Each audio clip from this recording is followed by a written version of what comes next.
Nós vamos ouvir agora o Luiz Felipe, que é economista, especialista em previdência complementar, e a gente pediria para o Luiz abordar o tema, principalmente falar alguma coisa sobre a situação atual do fundo BD, as projeções de desequilíbrio para 2020, 2021, e os efeitos para os participantes e assistidos de uma eventual retirada de patrocínio. Luiz Felipe, contigo aí. Bom, muito obrigado pelo convite da ADCAP. Boa noite a todos que compõem aqui a nossa mesa. E boa noite a todos que estão nos assistindo. É um prazer estar aqui com vocês. Eu vou fazer aqui uma breve apresentação para vocês com poucos slides e depois a gente aprofunda um pouquinho mais nas perguntas finais, tá? Como eu vou falar um pouquinho sobre números, é bom deixar aqui os slides, inclusive, para vocês depois poderem consultar na gravação que vai ficar disponível. Tá? Bom, vamos lá. A primeira encomenda que vocês me deram foi com relação à situação do plano BD Saudado. Né? Eu vou explicar um pouquinho para vocês esse slide aqui, para vocês entenderem. Na coluna da esquerda, né, a gente tem ali o patrimônio de cobertura, é o patrimônio que hoje o plano dispõe para poder pagar os benefícios, né, dos aposentados e pensionistas do plano BD Saudado. A segunda linha de provisões matemáticas é quanto que o plano tem de compromisso para pagar esses benefícios, ou seja, quanto que o plano precisaria ter de recursos para pagar os benefícios. A gente vê um grande desequilíbrio entre o patrimônio que ele tem e o quanto que ele necessitaria de ter de patrimônio. Então, a diferença entre o que ele precisaria e o que ele efetivamente tem de patrimônio, a gente chama de déficit. E a gente vê que, em dezembro de 2020, esse déficit foi de 6 bilhões 957 milhões. A próxima linha, primeiro eu vou falar em linha, depois eu falo nas colunas. A próxima linha, provisões a constituir. Isso está registrado em balanço como o déficit que já foi equacionado. Ou seja, em 2012 o plano teve déficit, em 2014 o plano teve déficit, e essa conta já está sendo cobrada tanto de vocês, participantes e assistidos, quanto do patrocinador. Então, nós temos aqui o déficit do plano, que ainda não está equacionado, e o déficit do plano que já está equacionado. A soma dos dois está na linha final, o déficit total. E a gente vem acompanhando essa evolução do déficit. Só para vocês entenderem um pouquinho, lá em 2014, quando foi equacionado o segundo déficit, né, que já tinha o de 2012, o de 2014, ali você tem um equilíbrio no plano. E a partir de 2015, o plano começou novamente a apresentar déficits sucessivos. E esses déficits deveriam ter sido equacionados à época. E não foram. Não foi equacionado em 2015, em 2016. Em 2017, vocês lembram que houve a Previc colocou um interventor no Postales, e mesmo com a intervenção não foi feito o equacionamento do déficit, e o plano vem apresentando déficits sucessivos. E isso acaba virando uma bola de neve. Então, a gente pode ver aqui que, ao final de 2020, o déficit total era de 12 bilhões e 700 milhões. Em dezembro de 2021, já era de 13 bilhões e 900. E agora nós chegamos em julho de 2022, o último resultado que eu tive acesso, de 14 bilhões e 907. Ou seja, de 2020 até 2022, esse déficit já aumentou 2 bilhões e 300 milhões, e muito desse resultado, desse aumento, ele vem exatamente por não ter sido equacionado na época certa. Vai incidindo juros e correção monetária em cima do próprio valor do déficit. Né? Então, a situação atual é a seguinte: existe uma proposta de equacionamento de déficit do ano de 2020, sendo analisada no Ministério da Economia, na Secretaria de Governança das Estatais. Ela já foi aprovada dentro do Postares, tá? Mas ela não é implementada. E, enquanto ela não é implementada, esse déficit acaba sendo, como eu falei, sendo incrementado pelos juros e pela correção monetária e pela inflação, que incide sobre o próprio déficit. Tá? A gente abrindo um pouco a estrutura desse déficit, né? Por que a gente chegou num déficit tão alto? A gente tem como principal causa os investimentos que estavam sob administração ou custódia do Banco BNY Mellon. Algo em torno de 8,2 bilhões, estimado pelo próprio Postares, pela área jurídica do Postares, lá em 2020, ou seja, já é mais do que isso. Né? E para tentar recuperar o dinheiro dessas ações, existem ações judiciais, tanto lá do Postares, como das associações vinculadas aos participantes e assistidos do Postares. Preciso aí algum tempo para que se possa tentar recuperar parte ou todo desse capital investido e pessimamente investido pelo Banco BNY Mellon. Né? Outro componente forte do déficit, algo em torno de 2 bilhões de reais, foi o que o doutor Adhemar falou, que é o não pagamento da RTSA, que foi uma dívida reconhecida pela patrocinadora lá quando do saldamento do plano, e que ela pagou até o ano de 2014 o seu financiamento, mas ali ela deixou de pagar o financiamento e essa dívida vem se acumulando também. Eu calculei que o atraso na implantação dos equacionamentos desde 2015, que eu falei agora há pouco, já monta algo em torno de 1,8 bilhão de reais. Então, só por não ter sido implantado os equacionamentos, né, o próprio déficit vai crescendo. Em 2017, o interventor da Previc, quando assumiu a direção do Postares, ele fez uma avaliação do patrimônio do plano, mandou fazer uma avaliação do patrimônio do plano, e ali ele mandou diminuir o valor do patrimônio, foi uma reprecificação dos ativos que compõem o patrimônio, da ordem de 670 milhões de reais. E a gente questiona também alguma dessas avaliações, porque são outros fundos de pensão que compartilham do mesmo investimento, têm precificações diferentes e maiores para alguns desses investimentos. Então, só aqui a gente consegue contabilizar algo em torno de 12,6 bilhões daqueles 14,9 bilhões que o plano tem de déficit. Tá? E a gente vê que nenhuma dessas causas aqui foi gerada ou por problemas naturais da economia ou por exemplo, aumentos da expectativa de vida dos participantes. Então, resta muito pouco ali da diferença, né, entre o que está listado aqui para o total do déficit, que seriam movimentos naturais de um fundo de pensão. Né? Quando o grupo de pessoas passa a viver mais, obviamente, o plano fica um pouco mais caro. Né? Quando a taxa de juros da economia ela é reduzida, o plano também fica um pouco mais caro.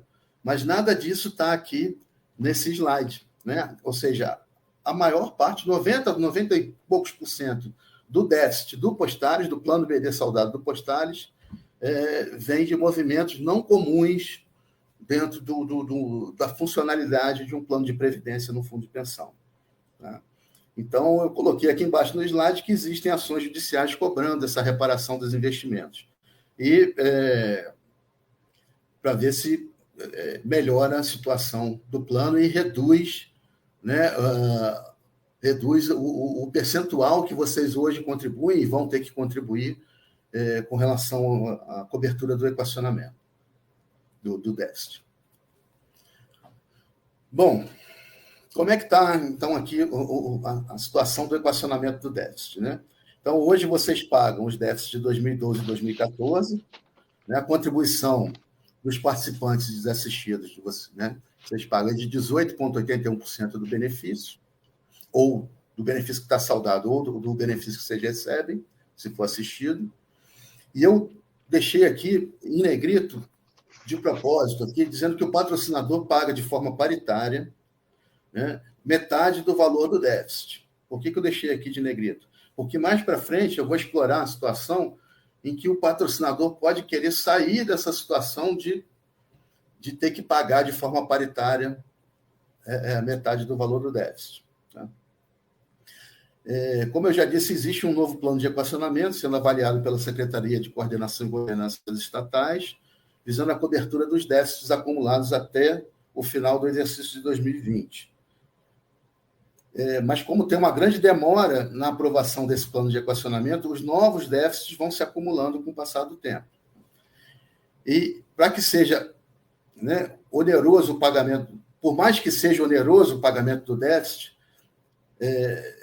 por enquanto, essa é a forma de garantir a perenidade do plano, até que se possa obter ganhos judiciais que permitam reverter parte ou totalidade dos planos de equacionamento. Então, essa aqui é a situação do plano BD Saldado, é uma situação realmente bastante delicada, e por isso também, né, que me foi pedido falar sobre retirada de patrocínio. Eu queria fazer rapidamente aqui um comentário, né, como a gente viu lá na análise de conjuntura, feita pelo Adroaldo, que há uma grande possibilidade de privatização dos Correios, e como o doutor Roberval falou, que há, né, no Conselho de Administração dos Correios, né, uma solicitação para pegar um aporte de capital para cobrir o déficit do plano BD do Postares, cobrir a parte da patrocinadora, tá? Não é a parte dos participantes, não. Então, a gente vê que há, sim, né, um movimento que pode estar levando a uma retirada de patrocínio. E tem muito a ver com a possibilidade de privatização, porque os Correios estariam trocando no balanço deles, no registro de balanço, uma dívida, né, que a gente está vendo que está virando uma bola de neve, por uma dívida previsível, que seria um empréstimo, né, com garantias da União. Então, isso facilitaria uma privatização. Tá?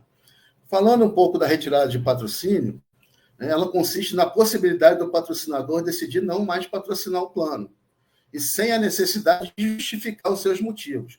Ou seja, a legislação diz que o patrocinador pode pedir a qualquer momento uma retirada de patrocínio, e esse dispositivo está previsto desde 1988 na legislação da Previdência Complementar. Tá? Ele vem passando, né, por atualizações, a gente viu agora em 2022 mesmo, promulgação de 2 resoluções, uma do Conselho Nacional de Previdência Complementar e a outra da Previc, tratando desse assunto. Ou seja, o assunto está muito em voga. Né? Então, e essas legislações, elas estabelecem direitos e obrigações dos participantes, patrocinadores, assistidos, e estabelecem prazos também para esse processo. Então, como é que se dá o processo? Né? Ao solicitar a retirada de patrocínio, o patrocinador e o fundo de pensão estabelecem uma data base para o início do processo. E é importante que nessa data, né, essa data vai ser utilizada para os cálculos iniciais dos fundos individuais de retirada, que é a individualização do direito acumulado ou do direito adquirido do participante ou do assistido. E também é nesse momento que se avalia o patrimônio do plano que vai ser utilizado para ratear pelos participantes quando da retirada de patrocínio. Tá? Esse fundo individual de retirada, ele de forma bastante simplificada, tá? Ele corresponde ao valor presente necessário para o pagamento do benefício de cada um de vocês, tá? Descontado do valor da contribuição que cada um de vocês faz para o plano de previdência. Então, o Postares calcula para cada um, é individualizado, né? Quanto que ele precisa para pagar o benefício de vocês, calcula quanto que vocês vão pagar de contribuição pela expectativa de vida de vocês e diminui um do outro e acha o valor líquido do benefício de vocês. Tá? Então, como vocês podem ver na descrição, que eu coloquei aí em cima, ao calcular o fundo individual de retirada, são deduzidas todas as contribuições futuras ao plano. Isso quer dizer que o participante e o assistido vão estar pagando à vista toda a parcela do déficit que atualmente é da responsabilidade deles. Tá? A patrocinadora faz um aporte e o participante e o assistido, eles pagam o déficit à vista descontando do valor que eles têm direito de fundo individual de retirada. Importante ressaltar, né, que a patrocinadora paga à vista. Então, isso aí eu já acabei de falar. E outra coisa que é importante também, a última frase aqui. Isso tem que ficar muito de olho durante o processo de retirada. Eu falei ali em cima, na primeira frase dessa tela, que nesse momento é calculado o valor contábil do patrimônio do plano. A partir daí, o Postares vai ter que vender todo esse patrimônio para poder transformar isso em recurso líquido para pagar a retirada de patrocínio de vocês, pagar o fundo individual de vocês. Então, o deságio causado pela venda forçada de ativos de baixa liquidez que tem no plano, no patrimônio do plano, essa diferença de valor entre o valor contabilizado e o valor da venda, o patrocinador tem que pagar também. Isso está previsto na resolução 53 do CNPC. Sobre o processo de retirada de patrocínio, após o cálculo do fundo de retirada, quais são os direitos dos participantes assistidos? O fundo de pensão, no caso Postares, ele vai ter que oferecer vai oferecer essas opções que estão aqui embaixo para que vocês escolham uma delas. Então, a primeira é a transferência do fundo individual de retirada para um outro plano administrado pelo próprio Postares, lembrando que hoje existe já aprovado no Conselho Deliberativo do Postares e encaminhado a Previc para aprovação um plano de contribuição definida. Então, a retirada de patrocínio pode definir que uma das opções é a transferência dos recursos para esse plano de contribuição definida, que eu vou falar um pouquinho dele aqui na frente. A segunda opção é a transferência do fundo individual de retirada para outro plano de previdência complementar, a critério do participante assistido. Normalmente, essa opção de transferência é feita para um plano de entidade aberta, que é um banco ou seguradora, na modalidade PGBL. Normalmente você tem ali uma relação com o gerente bancário, ele te oferece um plano desse e você leva o seu patrimônio do Postares para lá. E a terceira opção é o resgate do fundo individual de retirada, ou seja, você botar no bolso efetivamente o recurso que você tem direito lá dentro do Postares, lembrando que aqui tem pagamento de imposto de renda, porque você está sacando dinheiro. Nas duas opções acima não há tributação, tá? Só você vai levar para um outro plano de previdência, o recurso. Dessas três opções, aqui uma breve análise só para eu finalizar a apresentação. Para vocês verem que o ideal, o que eu estou querendo colocar aqui é o seguinte, o ideal é que se conseguisse manter o plano de benefício definido, por pior que ele pareça estar, até que se consiga recuperar algum recurso na justiça para que a situação dele melhore. Por quê? Porque todas essas três opções têm efeitos colaterais que são piores, na minha opinião, pelo menos, do que o que acontece hoje no plano de benefício definido. Bom, o plano de contribuição definida, que é a primeira opção, de se transferir para lá, se caracteriza por não possuir mutualismo entre os participantes. Eles são contas individuais. E vocês podem achar isso bom, mas no mecanismo do plano de previdência, isso não é muito recomendado. Por quê? Porque não permite benefício vitalício. Tá? Não permite benefício de risco para quem está na ativa. Então, você tem que pagar isso por fora. Não há obrigação do valor da manutenção do valor do benefício. Num plano de contribuição definida, o benefício pode reduzir, não tem a história, tem que manter o valor do benefício. Aí vocês falam assim, de benefício definido, a gente mantém o valor, tem reajuste anual, mas acaba tendo que pagar contribuição extraordinária. No de contribuição definida, é um pouquinho pior, porque vocês têm o benefício reduzido quando há qualquer problema de rentabilidade e não há nenhuma contrapartida da patrocinadora para ajudar a pagar essa redução.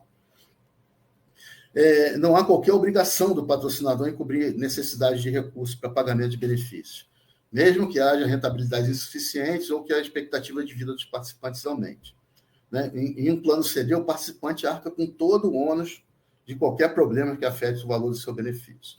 A segunda opção é levar para um PGBL, um banco ou seguradora. Os PGBLs, e isso há relatórios,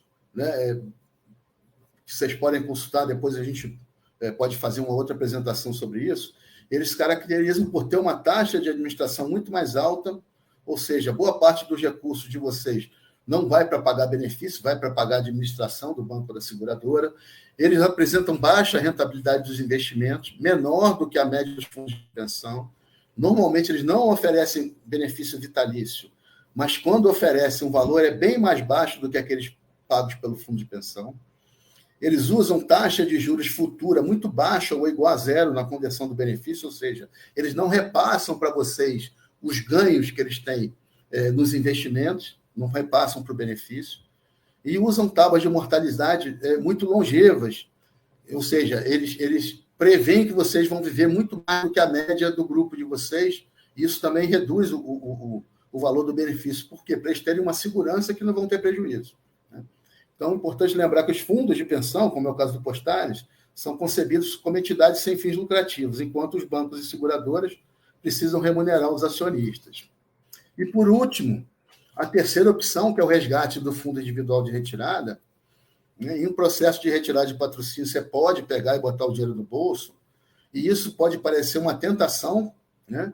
De usar os recursos para outros fins, como compra de carro, um imóvel para filho, para neto. Eu já participei de outros processos, já vi essa experiência, já participei disso. Então, eu queria alertar vocês que o recurso acumulado por toda uma vida de vocês num plano de previdência deve ter como finalidade pagamento de benefício complementar ao benefício do INSS. Né? E que a utilização desse recurso para outras finalidades vai fazer com que esses recursos se esgotem muito rápido e vocês não tenham, né, esses recursos para uma velhice, na hora que vocês mais possam precisar. Né? E essa é a única opção das três onde há desconto do imposto de renda sobre o valor do fundo individual de retirada. Então, eu estou alertando aqui que, além de pagar visto o déficit do plano, você ainda vai ser descontado sobre o valor que você pegar na alíquota de 27,5% e vai deixar isso com o governo federal. Tá bom, pessoal? Vou agradecer aqui e vou ficar aberto às perguntas no final da... Deixa eu parar a tela. No final da nossa apresentação. Nós vamos agora passar as perguntas do Luiz Felipe. Luiz, vou passar também em bloco, tá? Te dar aí aquele tempão de 3 minutos aí para você nos ajudar aí. A pergunta é: existem novas informações sobre a proposta de um plano CD para BD? A outra pergunta: a privatização acelera esse processo em relação ao Postales. A ADCAP tem atuário para que possa auxiliar nesse processo? Depois, falem sobre o superávit do plano BD em 2020 e 2022. E, por último,